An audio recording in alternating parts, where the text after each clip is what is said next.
l'immigration illégale. Ils ne sont pas contre l'immigration illégale.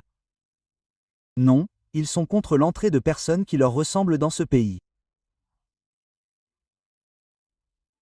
Et je veux dire, vous ne verrez jamais un agent latino pour Trump qui me ressemble, c'est-à-dire latino, traîner une personne blanche, une femme blanche, un enfant blanc hors de sa maison, de sa voiture, et les pousser dans des camions. Vous ne verrez jamais ça parce que, d'une part, ils ne ciblent pas les clandestins d'Europe. Ils ciblent spécifiquement les latinos qui viennent dans ce pays. C'est pourquoi il existe une chose telle que les illégaux. Avoir l'air illégal. Oh, si vous avez l'air illégal, nous allons vous arrêter. Comment avez-vous l'air illégal? Comment pouvez-vous savoir si quelqu'un a l'air illégal? Oh, c'est vrai, s'il me ressemble.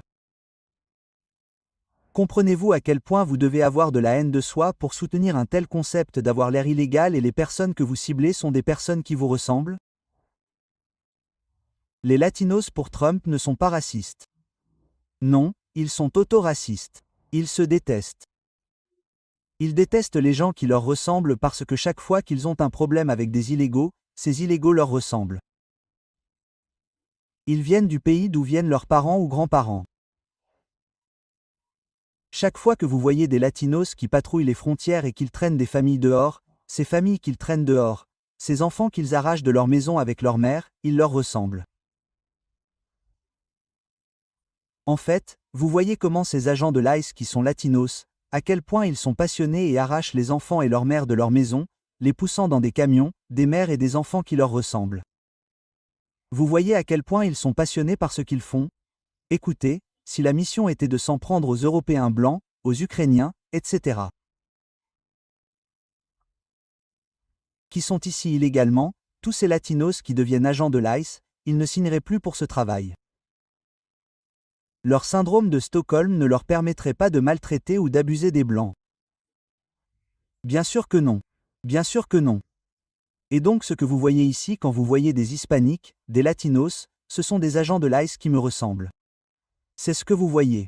Vous voyez les gens qui souffrent de racisme intériorisé et du syndrome de Stockholm. Donc, pour mon ami, celui qui a peint sa maison en noir et sa clôture en noir, etc.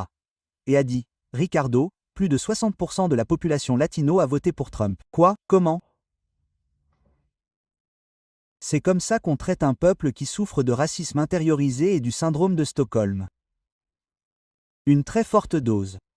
Vous savez ce qui est dingue? Pour conclure, il y a une dizaine d'années, les Noirs me disaient tout le temps, mec, Ricardo, tu vois ce que j'aime chez vous, les Mexicains, chez vous, les Latinos, vous devez vous serrer les coudes, mec. Nous, les Noirs, mec, nous sommes divisés. Mais vous savez ce que ces élections ont révélé?